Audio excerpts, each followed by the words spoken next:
Hi everyone.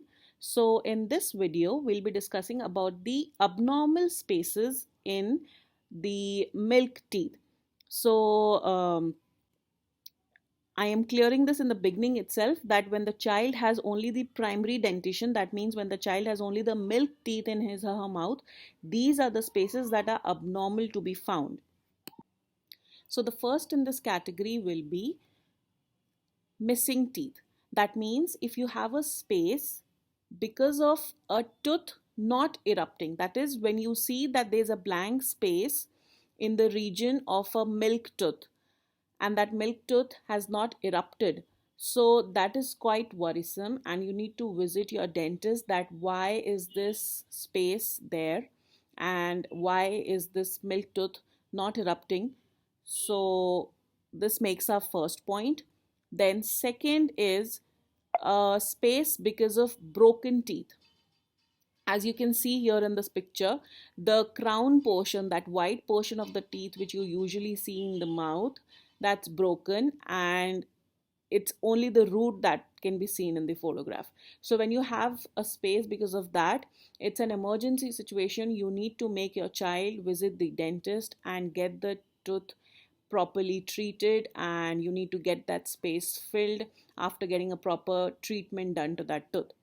The third in this category is cavitated or decayed tooth.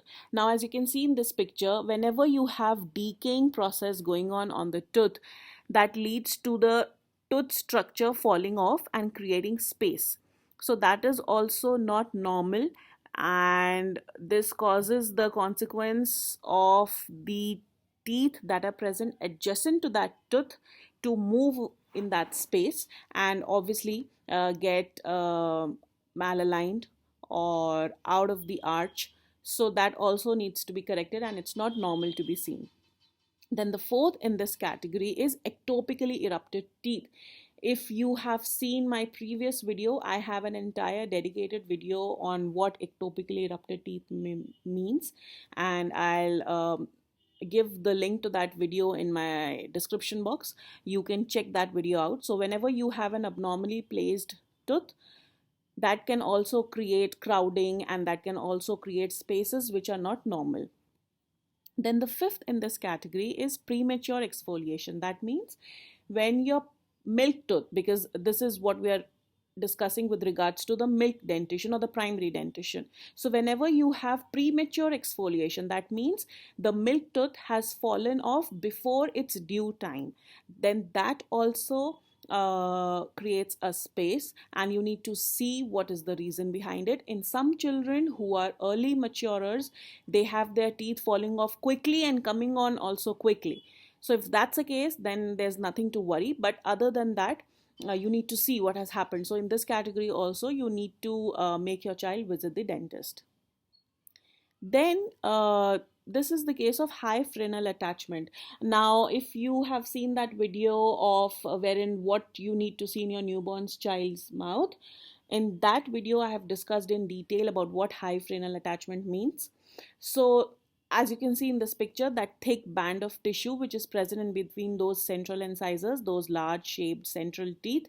So this is the situation of high frenal attachment, and that causes spacing. This has a solution. It is corrected, but it is corrected only after your permanent canines have erupted. So again, this is also not normally found. So a treatment is due for this case also. Then you have something called as digit sucking habit.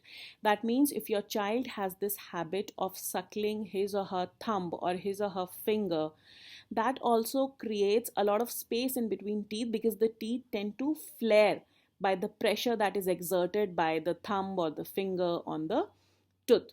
So this also needs to be corrected, and the status that you can see of the teeth in this picture is called as open bite, and this is highly not admirable. It makes the child become a mouth breather instead of the normal nose breather. So this also needs to be corrected. So with this we wind up all those spaces that are not normal to be seen and need to be corrected well in time. So you need to be careful about these if you see them in your child's mouth. And that's it for now. I hope you like this video. If you have any doubt with regards to your child, you can let me know in the comment section. For now, take care and bye.